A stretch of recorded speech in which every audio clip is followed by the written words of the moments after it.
আসসালামু আলাইকুম রহমতুল্লাহ নাহমাদুহু ওয়া নুসাল্লি আলা রাসূলিহিল করিম আম্মা বা'দ। উম্মাহর মুসলিম বোনদের জন্য সতর্কতামূলক কিছু কথা। উম্মাহর মেয়েদের সতর্ক করাই আমাদের লক্ষ্য। বর্তমান জেনারেশনের মাঝে ফ্রি মিচিং বেড়েছে হারাম রিলেশন থেকে শুরু করে জিনা, ব্যভিচার ও পরকিয়া।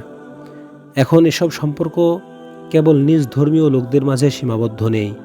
উদার মানসিকতার নামে বর্তমান সময়ে তরুণ প্রজন্ম সম্পর্ক জড়িয়ে পড়েছে ভিন্ন ধর্মের লোকদের সাথে। মেয়েটার সহপাঠী অমুসলিম, শুরুটা বন্ধুত্ব দিয়ে ধীরে ধীরে বহুদূর সম্পর্ক গড়ায়। একসময় অমুসলিম বন্ধুটির হাতে হয়তো হচ্ছে সংঘবদ্ধ ধর্ষণ, কিংবা মুসলিম হয়ে যাবার নামে বিয়ে করে হচ্ছে প্রতারণার শিকার। হে উম্মাহর মেয়েরা, ইসলাম অন্য ধর্মের লোকদের বিয়ে করা জায়েজ করেনি।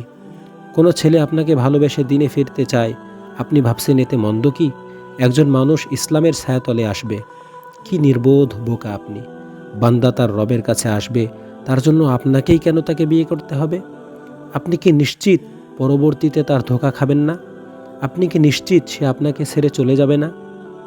ইসলামে আপনার জন্য পরপুরুষের সাথে কথা বলা জায়েজ করেনি। আপনার শুরুটাই তো অবৈধ। আপনার বন্ধুটির কাছে তার ধর্ম ভালো লাগে না, সে আপনাকে বলে আপনার ধর্ম শ্রেষ্ঠ। সে যদি প্রকৃতপক্ষে ইসলাম গ্রহণ করতেই চায়, তবে তাকে আপনি নয়, বরং কোনো পুরুষের সাথে কথা বলতে বলুন। আপনার ভার্সিটি কিংবা আপনি যে পরিবেশে বাস করেন, সেখানে অনেক পুরুষ আছে, অনেক আলেম আছে। সে সবাইকে ফেলে কেবল আপনাকেই কেন বেছে নিয়েছে? বুঝে নিন, নিশ্চিত এখানেও কোনো ষড়যন্ত্র আছে। তাহলে চলুন বলি সেই ষড়যন্ত্রের কথা।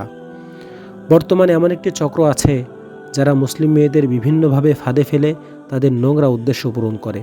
তাদের টার্গেট মুসলিম মেয়েরা এবং মুসলিম মেয়েদের জীবন নরক বানানো। মুসলিম মেয়েরা ধর্ম পরিবর্তন করবে না, সেটা তারা ভালো করেই জানে। তাই তারাই ধর্ম পরিবর্তনের নাটক করে আপনাকে করবে সর্বশান্ত।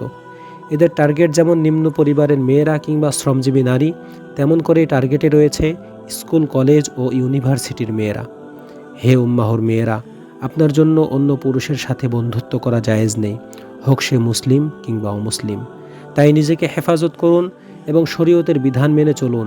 এদের বিষয়ে সতর্ক থাকুন এবং অন্যদেরও সতর্ক করুন।